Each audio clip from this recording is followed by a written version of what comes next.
So hello guys, it's Neha. Welcome to my channel और Neha study club. सो जो new है मेरे चैनल पे उनको मैं बता दूं कि मैं सीरीज करा रही हूँ of articles of Indian constitution. And इससे पहले मैंने 3 वीडियो पोस्ट कर दी हैं, जिसमें से 2 वीडियो में तो मैंने part first union and it's territory के आर्टिकल्स कराए हैं एंड सेकेंड वीडियो में मैंने सिटीजनशिप के आर्टिकल्स कराए हैं। एंड जो इससे प्रीवियस वीडियो थे इसमें हमने फंडामेंटल राइट्स को स्टार्ट किया कि फंडामेंटल राइट्स में जो राइट टू इक्वलिटी है उसके आर्टिकल्स को हमने कवर किया है। सो इस वीडियो में हम फंडामेंटल राइट्स, पहले देखो आप ये देखो कि जो फंडामेंटल राइट्स है ये हमारे पार्ट 3 में है, ठीक है। एंड हमारी कंट्री में पहले तो 7 फंडामेंटल राइट्स थे, तो एक जो राइट टू प्रॉपर्टी है उसको हमने डिलीट कर दिया, रिमूव कर दिया इधर से एंड उसको लीगल राइट बना दिया through 44th amendment. And so अब हमारे पास 6th फंडामेंटल राइट्स हैं। तो वो क्या क्या है? Right to equality, right to freedom of religion, right against exploitation, cultural and educational right and right to constitutional remedies, ठीक है। तो प्रीवियस वीडियो में तो हमने फर्स्ट वाला राइट टू इक्वलिटी, इसमें हमने आर्टिकल 12th एंड 13th भी किए हैं एंड राइट टू इक्वलिटी के 14 to 18 ये हम कर चुके हैं। तो चलो अब हम सेकंड से स्टार्ट करते हैं, राइट टू फ्रीडम। देखो, पहले हमने इक्वालिटी की बात की, उसका मतलब होता है समानता। फ्रीडम क्या क्या होता है? इसको हम बोलते हैं स्वतंत्रता, कि हमारे पास राइट है कि हमारे पास फ्रीडम है हर एक चीज की। तो वो क्या क्या है तो हम वो इसी में डिस्कस करेंगे। एंड इसमें हमारे आर्टिकल 19 से लेके 22 तक आते हैं। सो आपको ना एक चीज में कंफ्यूज नहीं होना है, जो हमारे फंडामेंटल राइट्स है वे भी पहले 7 थे एंड अब 6 हो गए हैं। इसमें से एक रिमूव कर दिया गया था जो राइट टू प्रॉपर्टी था। ऐसे ही हमारा जो आर्टिकल 19 है ना, इसमें भी पहले 7 राइट्स थे, इसमें से भी एक रिमूव कर दिया गया, वो भी राइट टू प्रॉपर्टी था। तो इन दोनों में मतलब ये सेम ही राइट्स थे जिनको रिमूव किया गया नहीं। जो आर्टिकल 19 में था उसमें राइट टू प्रॉपर्टी मतलब हमारा संपत्ति का अधिकार छीन लिया गया था। वो क्यों छीना था वो मैं आपको आगे बताऊंगी। एंड ऐसे ही इसमें राइट टू प्रॉपर्टी क्यों छीना गया था वो भी मैं आपको आगे ही बताऊंगी। सो जो आर्टिकल 19 है इसको हम बैकबोन बोलते हैं कॉन्स्टिट्यूशन की, मतलब रीढ़ की हड्डी बोलते हैं कॉन्स्टिट्यूशन, क्योंकि ये बहुत इंपॉर्टेंट है एंड ये एक लौता आर्टिकल हमें बहुत सारी फ्रीडम देता है, ठीक है। एंड फिर हम बात करें सोल कौन सा आर्टिकल है, फिर सोल किसको बोलते हैं? Soul of the Indian constitution. तो वह आर्टिकल 32 क्या है? वो राइट टू कॉन्स्टिट्यूशनल रेमेडीज। तो ये क्या होती है कि मतलब हमारा कॉन्स्टिट्यूशन फंडामेंटल राइट्स को, जितने भी 5 फंडामेंटल राइट्स हैं उनको प्रोटेक्ट करता है। तो वही 6 राइट में होता है कि हम कोर्ट के पास जा सकते हैं कि कोई भी हमारा अगर राइट वॉयलेट होता है। सो आर्टिकल 19 में क्या है? आर्टिकल 19 गारंटी करता है जितने भी सिटीजन्स हैं इंडिया के उनको 6 राइट्स मिले, इस चीज की गारंटी करता है। सो इसमें क्या क्या 6 राइट्स है? सबसे पहले तो है freedom of speech and expression. तो इसमें स्पीच का मतलब क्या होता है? मतलब स्पीच देते हैं तो उसमें हम बोलते हैं बोलना, हमें बोलने का अधिकार है। साथ में एक्सप्रेशन मतलब हमें अपनी फीलिंग्स एक्सप्रेस करने का अधिकार है।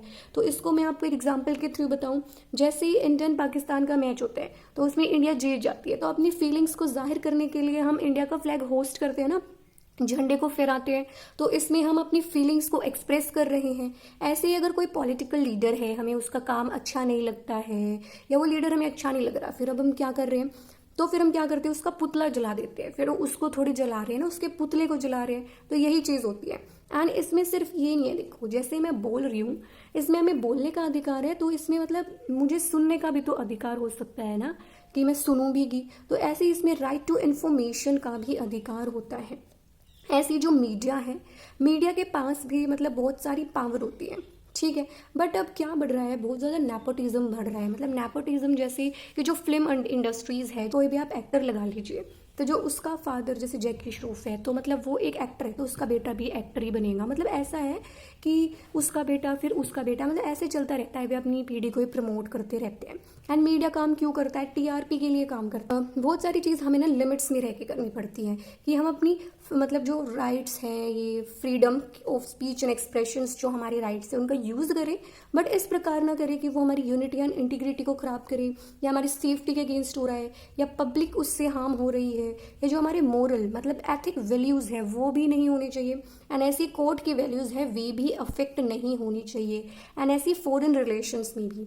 तो इसको मैं एग्जांपल के थ्रू बताऊं तो मतलब जैसे हमें अधिकार है कुछ भी बोलने का, तो मतलब हमारी जो इंडिया की यूनिटी है उसके खिलाफ थोड़ी बोल सकते सकते हैं, ठीक है। ऐसे हमें याद है, अधिकार है कि हम मतलब ना ही सेफ्टी के खिलाफ बोल सकते हैं, मतलब किसी के फंडामेंटल राइट्स अफेक्ट नहीं होने चाहिए।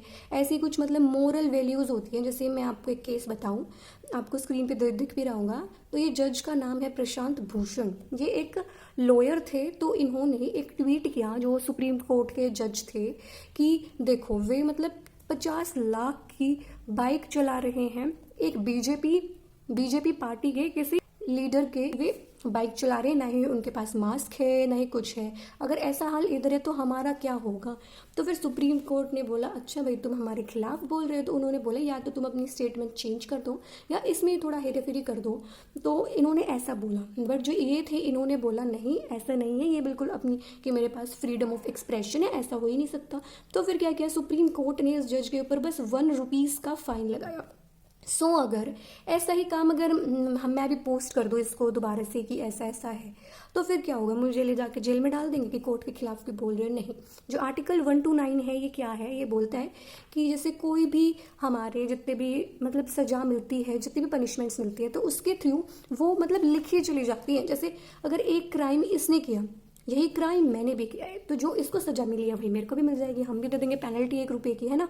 तो ऐसे ही हम फॉरेन रिलेशंस को भी ध्यान में रखें, जैसे फॉरेन आ जाए उसके आगे हम ट्रम ट्रम ट्रम ट्रम ये करने लग जाए, तो ऐसा नहीं कर सकते ना, पुलिस वाले उठा के जेल में डाल देंगे, ऐसा तो नहीं हो सकता है। सो इधर होता है freedom of speech and expression खत्म। कितनी ईजिली हमने इसको समझ लिया है।